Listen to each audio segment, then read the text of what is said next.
Hi everyone, this is Suzanne Barros with Wine of Australia. Hey, Suzanne, I wanted to say it was a wonderful luncheon with you and Australian Beef. Tell me a little bit about your role at Australian Wine and what you're trying to promote right now. Sure.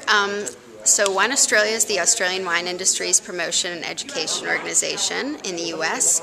And my role with Wine Australia is just doing promotion and education with the trade, specifically on the East Coast. So I come down to D.C. once a month and I do classes for sommeliers, focusing on Australian regionality. We're trying to show the diversity going on in Australia. Australia produces incredible Rieslings, incredible Chardonnays, Pinot Noirs, just basically trying to show that there's a world of Australian wine beyond Shiraz. So tell me a little bit about this classroom. So you've got sommeliers in there, you've got 6 classes. So what are you covering right now? What are the major varietals or regions you're covering? So the classes are organized, they're focused on regionality, but in order to showcase the regionality best, we decided to make the classes varietally focused. Okay. So the first class is on Riesling and Pinot Noir.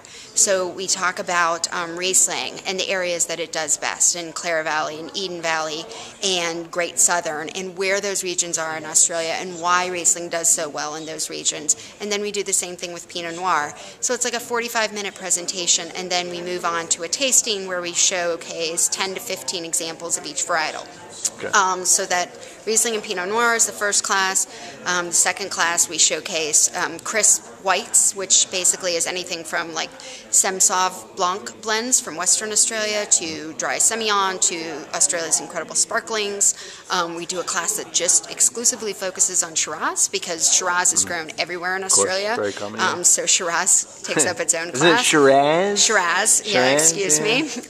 We've got Cabernet and a Chardonnay class, and then Grenache blends and the Stickies. Now let me ask you, Stickies, well, I'll ask you again about that. On a personal note, what made you decide to get into the wine industry? How did you get started? I got in the wine industry because I loved wine. I'd taken a stab at 2 other careers, and neither one of which You want to mention what they were?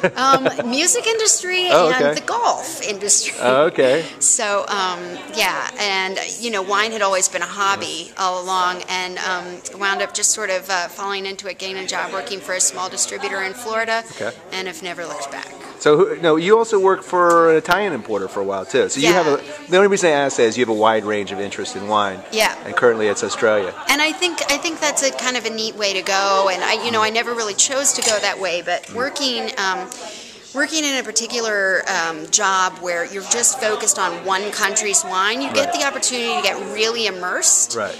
Whereas, a lot of sommelier positions, or a lot of times when you're working for an importer or distributor and you've got so many different countries' wines, you never really get to get very in-depth. So I've gotten to get really in-depth with Italy, which is, as anyone in the wine industry would attest, is one of the most complicated countries in all of wine. Amazing. And then Australia, which I think a lot of people would say is sort of a one-note wonder, one-hit wonder, and it's not. I mean, there's so much beyond Shiraz. So we had this wonderful tasting with beef. It was really delicious, but I have to ask you a question. Late at night, 11 o'clock, 12 o'clock, 2 a.m. or whatever, what is your secret love? What are you going to pull out of the refrigerator, food and wine-wise, just satisfies that craving? Oh, I love Riesling. So it's going to be a Riesling? Yeah, I'm a sucker for Riesling. Some cheese and or something Riesling with it, goes so well with anything. Well, my boyfriend's a chef, and there's a meat emporium down the street called Munkin, where we live in Queens, and they have all sorts of charcuterie and smoked meats.